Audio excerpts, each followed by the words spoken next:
Welcome to my channel, where the goal here is for us to thrive in all areas, from our mind, body, soul, and bank accounts. Hey guys, welcome back to another video. Today I want to be talking to you a little bit more about the importance of increasing your net worth and not just increasing your income. This topic was brought to my attention back in May when I went to the Elevate conference, the Elevate Influencer Conference, which is a conference for personal finance influences. There's a bug on me. Okay, it's a conference for finance influencers of color, and it was created by Sandy Smith, yesimcheap.com. And so there was a panel discussion happening, and in the panel discussion there was like a group of people, other people on the panel. A man named Wilson brought up this topic about how it's important for our community to not just be, increasing our income, but to also make sure that we're increasing our net worth. And for those of you guys who don't know what a net worth is, let me explain. Net worth is how much you're worth financially. Essentially, it's all of your assets, everything you own, like your savings, any investments you might have, minus or subtracted by everything you owe. So all of your debts and liabilities. So once you take all of your assets and you subtract it by all of your liabilities, that number that you get is your net worth. People think that if they have like $1,500 in their savings account or their checkings account right now, that means that they have a positive net worth. But that might not actually be true. You have to make sure that you're taking all of your assets into account and subtract them by all your liabilities, and that is what your net worth is. It's good to get into the habit of figuring out what your net worth is every month because it keeps you accountable. And one second, I'm going actually to catch the train right now. So first I was gonna wait. Oh man, I don't have enough value. Gotta put some more money on here. So just 1 second. I started tracking my net worth back in 2015 when I got inspired by Budgets Are Sexy with J Money. So he actually introduced me to the concept of tracking your net worth every month. And ever since May of 2015, I have kept an Excel document where every month I logged into, well, let me not say every month. At a 9 to 5, I was more consistent about checking my net worth, but since I'm like in this freelancer, entrepreneur lane right now, contractor lane, I haven't been as consistent about checking it.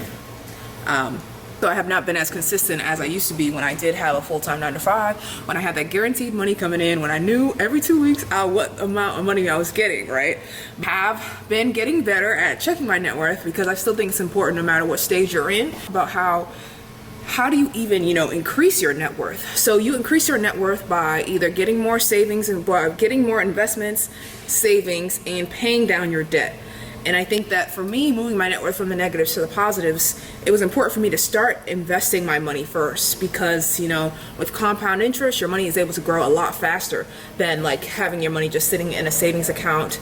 And also, that's why I know people want to be debt-free so bad, right? And if you haven't already signed up for my free 5-day email series where I talk about, how the first action steps that I took to become debt-free or pay off all my debt and move my net worth from the negatives to the positives, make sure you guys sign up for that below. But I think that where was I going with that? But yeah, I think that for me, I knew it was important for me not to put every single dime towards my debt because I still had to invest in order for my net worth to be able to move out of the negative. So that was important.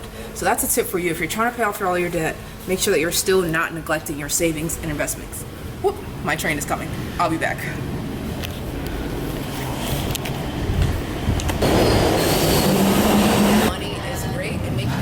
Does help you increase your net worth only if you're making sure that you're making more money, but you're also saving money, you're investing money, and then using that money to also pay down your debt as well. So it's like a combination of all. So because if you're just making more money, but you're just spending that amount of money, and then that means you're not really moving the needle because yes, you have more income, but you're not really using that money to push yourself further, push your net worth further because you're just spending that money. Yes, it's important that you're doing both, increasing your income and building your net worth. Part of my net worth is my 401k that I used to have at my 9 to 5, which I rolled it over into a rollover IRA. But when I left my 9 to 5, it was at I got a check for like $29,000. Now, like 2.5 years later, it's at like $35,000. It's not even me adding, I haven't added any more money. That's just it growing on its own. That's the power of compound interest. Opened up my own like solo retirement account since I've been on this entrepreneur freelancer journey, and I do also have some other investments, and of course I talk more about investing inside of my book, The Young Urban Investor, which I wrote years ago, so I'll leave that in the description below if you guys are interested in learning more about the basics of, you know, investing your money. I'm like getting tired, but yeah, that's all I have to say to you guys today, is making sure that, you know, you're doing both, increasing your net worth, making more money, paying off debt, and, you know, buying investments. Because if you just make more but you're not being wise with that money, it's going to be really hard for you to just, you know, grow. Thank you guys so much for tuning in, and make sure you subscribe to this channel if you liked today's video, and yeah, I'll see you guys next time. Bye guys.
I hope you enjoyed today's video. For more gems on money and life, make sure that you sign up for my free 5-day email series where I talk about going from lack to wealth.